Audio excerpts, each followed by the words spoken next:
Ahmedabad plane crash पर जो अभी एएआईबी की रिपोर्ट आई थी इनिशियल, जिसमें ये पता चला था कि जो इंजन में फ्यूल जाता है वो रन में था, स्विच उसका वो शटडाउन में आ गया था। तो उसको लेकर अब डीजीसीए ने बड़ा एक्शन लिया है और जितनी भी इंडियन रजिस्टर्ड फ्लाइट्स हैं, मैं पढ़ के बताता हूँ आपको क्या डिसीजन है। जितनी भी इंडियन रजिस्टर्ड फ्लाइट्स हैं उसमें जो इंजन फ्यूल स्विच होता है उसका जांच मैंडेटरी कर दिया डीजीसीए ने। ये कदम इसलिए उठाया गया है क्योंकि 21 जुलाई 2025 वो लास्ट डेट है जब एआईबी को अपनी जो रिपोर्ट्स हैं अहमदाबाद प्लेन क्रैश पर वो सबमिट करनी है। तो इस वजह से ये एक्शन लिया गया है और डीजीसीए ने ये भी साफ किया है कि स्टेट ऑफ डिजाइन या मैन्युफैक्चरिंग द्वारा जारी किए गए एयरवर्दीनेस डायरेक्टिव्स के आधार पर जरूरी की गई हैं ये सारी चीज़ें जो भी हैं। भारत में रजिस्टर्ड सभी विमान, इंजन और जितने भी कंपोनेंट्स हैं, मतलब सारा कुछ मिला के ये नियम उन पर लागू होगा। तो इससे पहले जो अमेरिका की तरफ से एक रिपोर्ट आई थी जिसमें ये दावा किया गया था कि बोइंग के जो एयरक्राफ्ट हैं उनके इंजन वाले जो स्विच हैं, जो फ्यूल जिनसे पहुंचता है इंजन तक, उसमें गड़बड़ी है।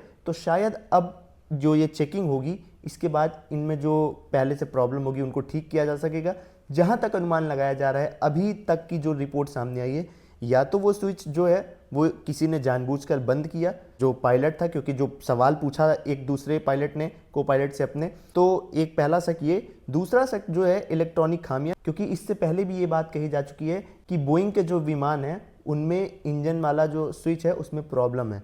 तो अब इसी को देखते हुए डीजीसीए ने ये बड़ा एक्शन लिया है। अब सबसे बड़ी बात ये होगी कि जब 21 जुलाई को इसकी फाइनल रिपोर्ट सबमिट की जाएगी उसमें क्या खुलासा होता है, क्योंकि ये इनिशियल रिपोर्ट से मैं पहले भी आपको बता चुका हूँ, ये जो फाइनल रिपोर्ट आएगी ना उसमें चेंजेस हो सकते हैं। इसमें इसका कोई दावा, कोई आधार नहीं है कि इनिशियल रिपोर्ट जो है वही आखिरी रिपोर्ट है। तो अभी इसीलिए इसमें डिसीजन पे नहीं जाया जा रहा है। जब फाइनल रिपोर्ट सबमिट हो जाएगी तब ये साफ हो पाएगा कि आखिर हादसा हुआ क्यों था। तब तक के लिए जो भी इसमें अपडेट आता है मैं आपको देता रहूंगा। जय हिंद, जय भारत।